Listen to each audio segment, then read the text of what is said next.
Antonio Navalón, pues qué días de trueno vivimos en México, días de trueno en donde este país tan sui generis, tan mágico, refrenda su capacidad de generar telenovelas políticas, telenovelas de capos, en donde se escapan los vivos como el Chapo y se escapan los muertos como el Asca.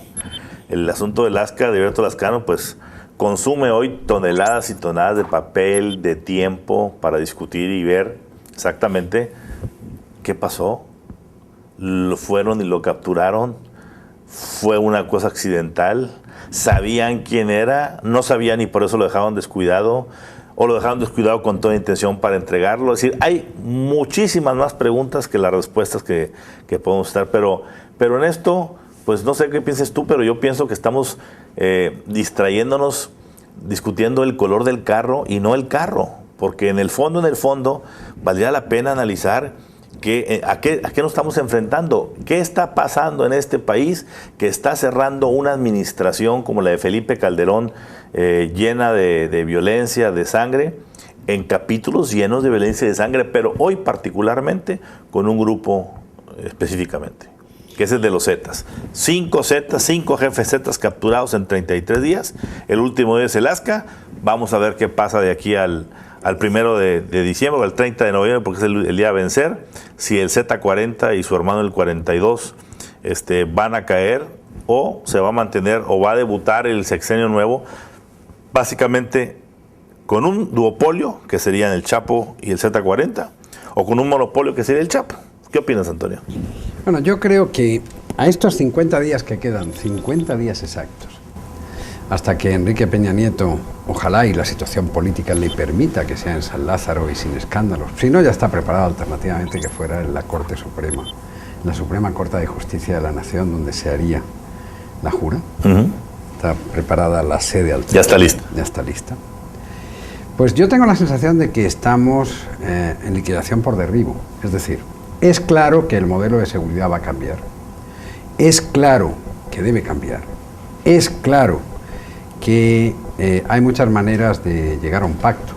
Una manera, y seguramente la más barata, es no solo la calidad cambia la cantidad, sino, querido director, en este reencuentro aquí en Monterrey, en nuestras oficinas principales, pues naturalmente no es lo mismo tener que negociar que poder quitar el problema.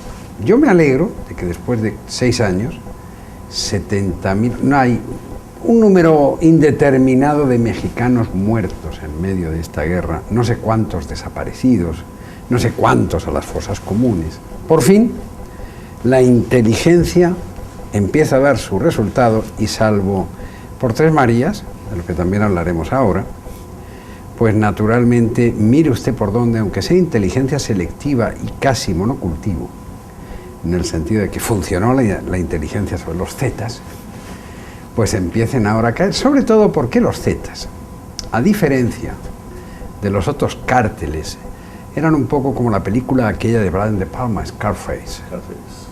Eran un poco tan singulares por su origen, proviniendo de los cuerpos de élite del ejército mexicano, renegados, con una capacidad de violencia sin límite, pero queriendo hacer sus pinos no solamente en el negocio de la muerte, sino también de la vida. Era un fenómeno verdaderamente curioso.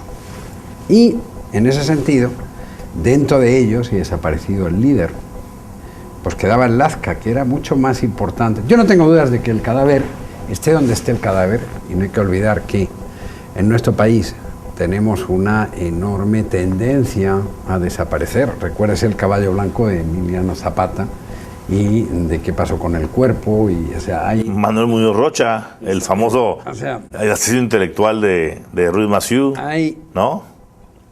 El cambio de Aburto. Tenemos ahí es una especie como de magia, genética. De magia de la muerte en estas cosas. Pero lo único cierto es, a 50 días de la llegada al poder de Enrique Peña Nieto, la política de seguridad va a cambiar, no solamente porque ese gobierno lo quiera, sino porque el panorama y los pilares del problema de la seguridad tal como lo conocemos, a Dios gracias, empezamos a tener unas fuerzas eficaces que saben dónde están los malos de los más malos y que los detienen o los matan.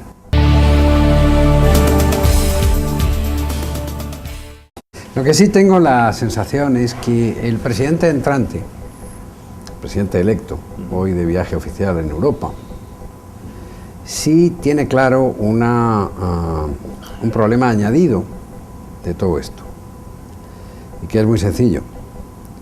Más allá de las especulaciones con sentido o carentes de sentido de quién controla qué, estamos en una situación clarísima en la que el presidente electo y su gobierno tienen que saber que cuando se abra el melón de en qué sitios pasó qué, el 90% les va a afectar a entidades gobernadas por el PRI.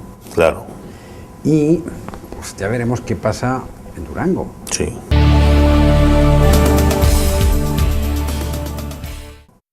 Antonio, y hablando del 2 de diciembre y pasando a temas quizá, no quiero decir más trascendentes, pero sí más controlables y de mayor impacto en nuestra vida nacional, estamos ya ahorita en los momentos de la discusión y el debate del presupuesto del primer año de gobierno del presidente Enrique Peña Nieto.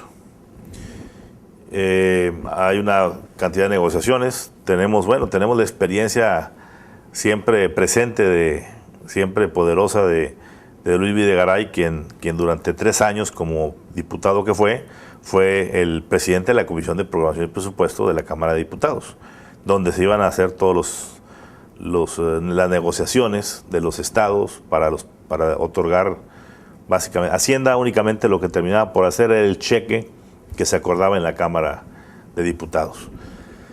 ¿Qué prevés tú en este nuevo escenario sobre el presupuesto? ¿Vendrá algún cambio o arrancará el presidente básicamente vamos a poder ver con cierta claridad algunos? Se habla mucho de lo que ya hemos mencionado, tú lo has mencionado, yo lo he mencionado en nuestros editoriales, sobre cambios de secretarías de Estado, sobre desaparición de otras.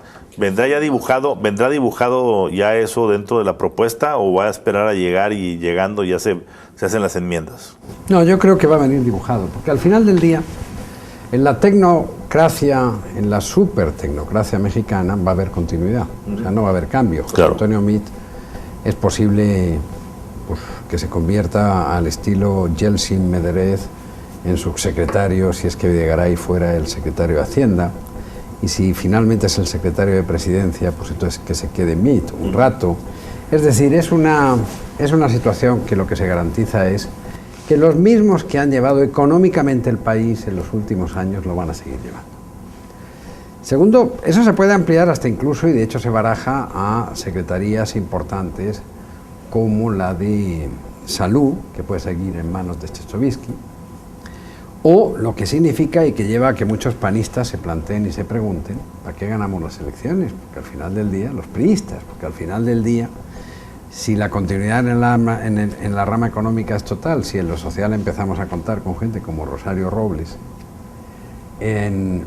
pues al final, y luego en la seguridad tenemos un asesor colombiano, pues entonces dígame usted exactamente en qué consiste el cambio del cambio.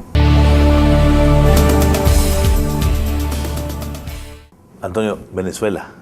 Tú has estado muy cerca, tú has estado cerca de Chávez, conoces bien el lugar, hay vinculaciones hasta sentimentales con Venezuela, me refiero al sentido familiar y demás, conoces el lugar. ¿Qué opinas de esta victoria tan 80%, tan respetada por la oposición inmediatamente, tan atípica para lo que el mundo mediático político occidental hubiera esperado? Porque, querido director, se ha producido un fenómeno a nivel mundial que ninguno estamos registrando de la manera adecuada. Desde que yo era niño, hace muchos, muchos años, tú también, pero menos años que yo, hemos tenido siempre en la política el reflejo condicionado de qué se hacía en el mundo. Bueno, los modelos políticos están todos o en crisis o quebrados, no hay.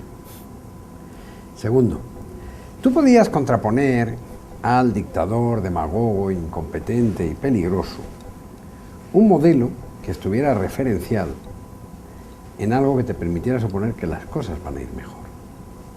Pero si tú mezclas el fracaso social, aunque sea tuyo, porque después de 12 años, este ya es un fracaso de Chávez, no es un fracaso de los demás, con la ausencia de modelos y un aparato brutal en tus manos del Estado, por lo que te da es eso, 1.200.000, 300.000 votos de diferencia, con lo más importante que ha pasado políticamente en América Latina desde la llegada al poder de Lula, ha sido la campaña de Caprile.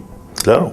Ha sido una gran campaña, está demostrando un temple, y es más, hoy ha perdido. Pero yo no sé cuánto tiempo. ¿Por qué? Porque esa propia vaporosidad de los pueblos también le puede llegar. Fíjate, yo tengo la impresión de que está mucho más cerca el final de Chávez hoy que antes de la elección. No tengo duda de que ganó las elecciones, ¿eh? Caprile tampoco. A ver, ¿qué pasa? Porque Chávez ahorita tiene el factor salud en su contra. ¿Qué pasa si en el siguiente año tenemos una situación de tener que...